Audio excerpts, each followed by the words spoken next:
Bonsoir, chers auditeurs, chères auditrices. Je m'excuse de ce long retard.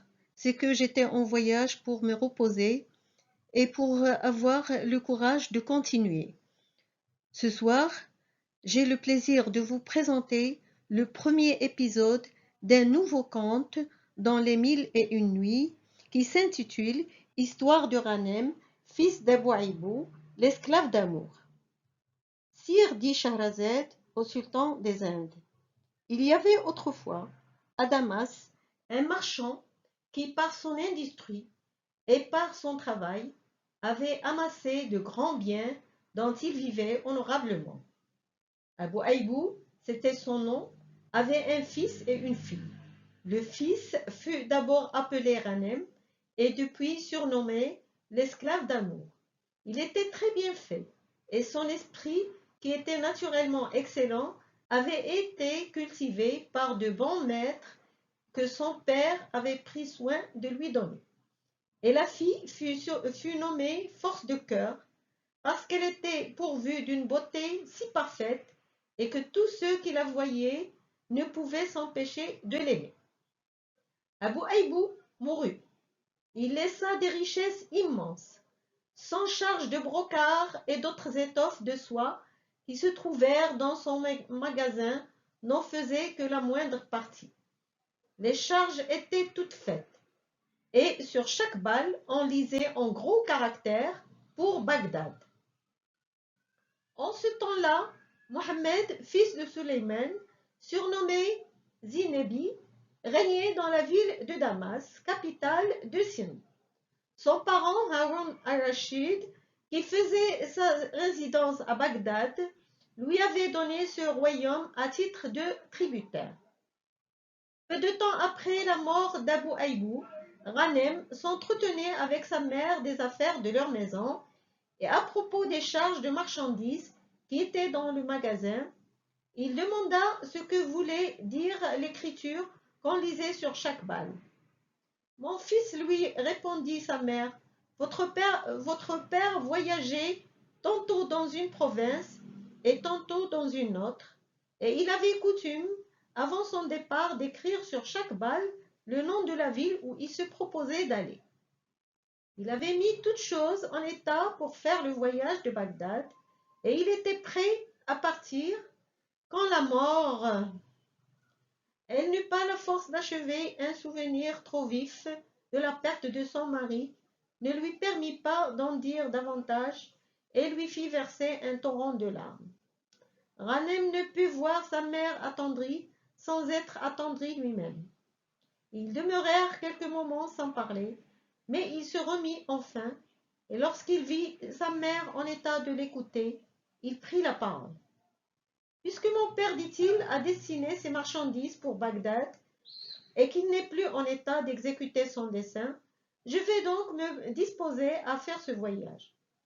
Je crois même qu'il est à propos que je presse mon départ, de peur que ces marchandises ne dépérissent ou que nous ne perdions l'occasion de les vendre avantageusement. La veuve d'Abou Aïbou, qui aimait tendrement son fils, fut très alarmée de cette résolution. Mon fils, lui répondit-elle, je ne puis que vous louer de vouloir imiter votre père, mais songez que vous êtes trop jeune, sans expérience, et nullement accoutumé aux fatigues des voyages. D'ailleurs, voulez-vous m'abandonner et ajouter une nouvelle douleur à celle dont je suis accablé? Ne vaut-il pas mieux vendre ces marchandises aux marchands de Damas et nous contenter d'un profit raisonnable que de vous exposer à périr? Elle avait beau combattre le dessein de Ghanem par de bonnes raisons, il ne les pouvait goûter. L'envie de voyager et de perfectionner son esprit par une entière connaissance des choses du monde le sollicitait à partir et l'emporta sur les remontrances, les prières et sur les pleurs même de sa mère. Il alla au marché des esclaves, il en acheta des robustes, loua 100 chameaux, et s'étant enfin pourvu de toutes les choses nécessaires, il se mit en chemin avec 5 ou 6 marchands de Damas qu'il allait négocier à Bagdad. Ces marchands, suivis de tous leurs esclaves et accompagnés de plusieurs autres voyageurs, composaient une caravane si considérable qu'ils n'eurent rien à craindre de la part des Bédouins, c'est-à-dire des Arabes, qui n'ont d'autre profession que battre la campagne, d'attaquer et piller les caravanes quand elles ne sont pas assez fortes pour repousser leurs insultes.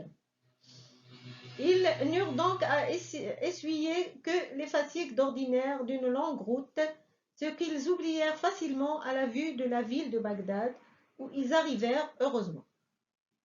Ils allèrent mettre pied à terre dans le khan le plus magnifique et le plus fréquenté de la ville, Meranem, qui voulait être logé commodément et en particulier, n'y prit pas d'appartement. Il se contenta d'y laisser ses marchandises dans un magasin afin qu'ils y fussent en sûreté. Il loua dans le voisinage une très belle maison, richement meublée, où il y avait un jardin fort agréable par la quantité de jets d'eau et de bosquets qu'on y voyait. Quelques jours après que ce jeune marchand se fut établi dans cette maison et qu'il se fut entièrement remis de la fatigue du voyage, il s'habilla fort proprement et se rendit au lieu public où s'assemblaient les marchands pour vendre ou acheter des marchandises.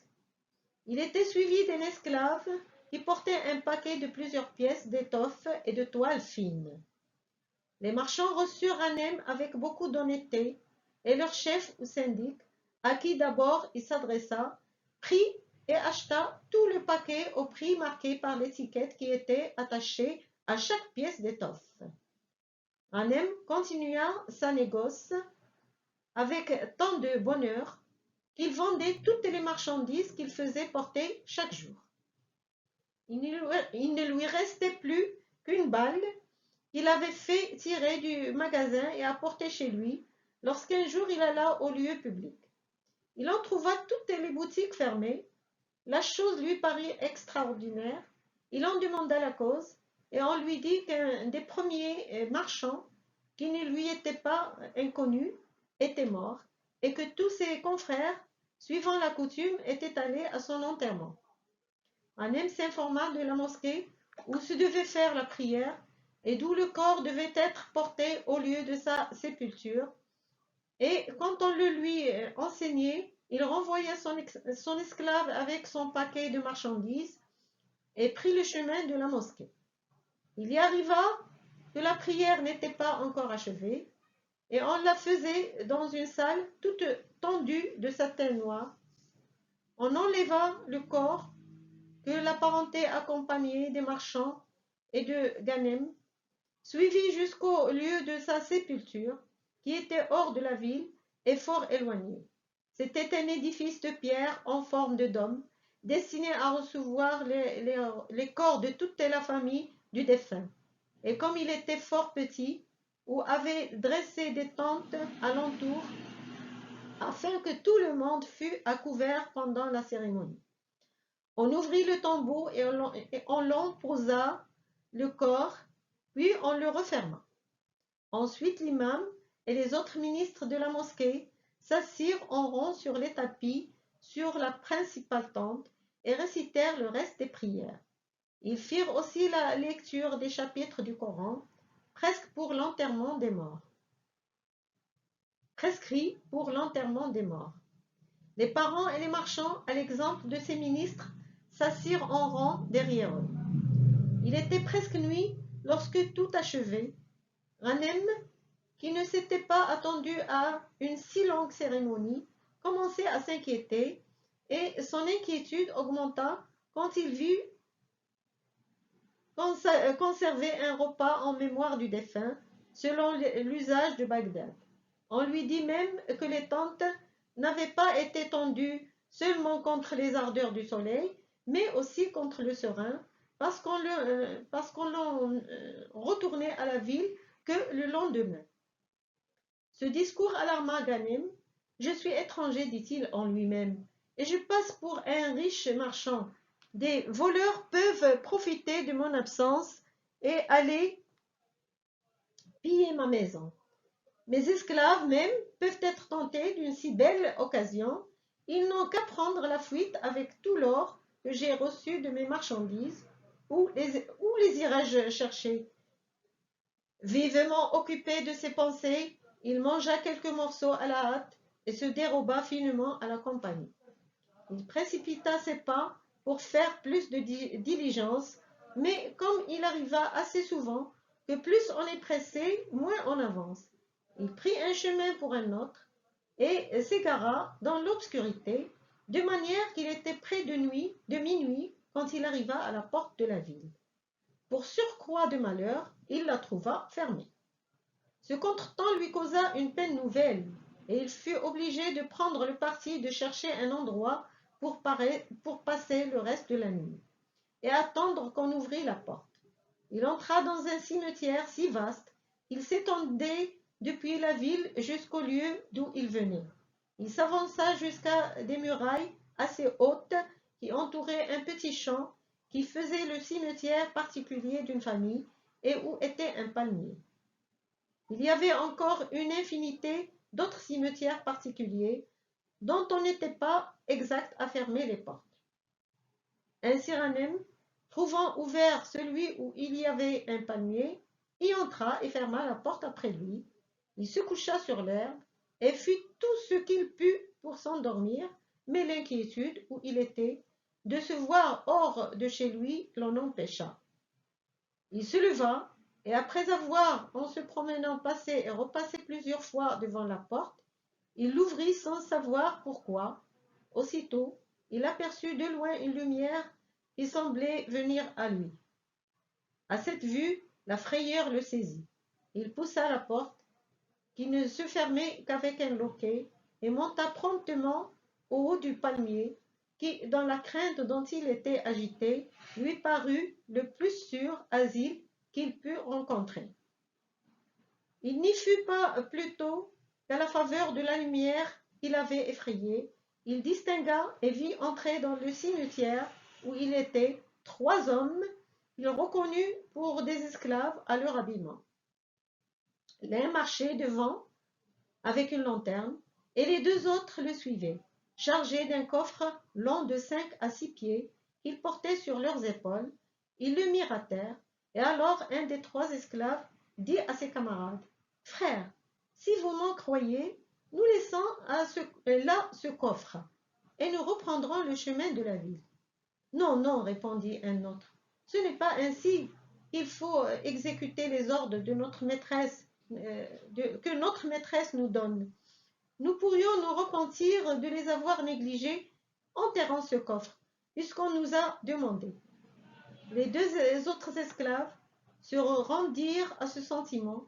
Ils commencèrent à remuer la terre avec des instruments qu'ils avaient apportés pour cela. Et quand ils eurent fait une profonde fosse, ils mirent le coffre dedans et le couvrirent de la terre qu'ils avaient ôtée. Ils sortirent du cimetière après cela et s'en retournèrent chez eux. وأدرك شهرزاد الصباح فسكتت عن الكلام المباح. C'est comme ça qu'elle terminait son récit pour assurer sa vie le lendemain et reprendre le 2e épisode au roi qui l'écoutait. Bonne nuit, faites de bons rêves et à très bientôt.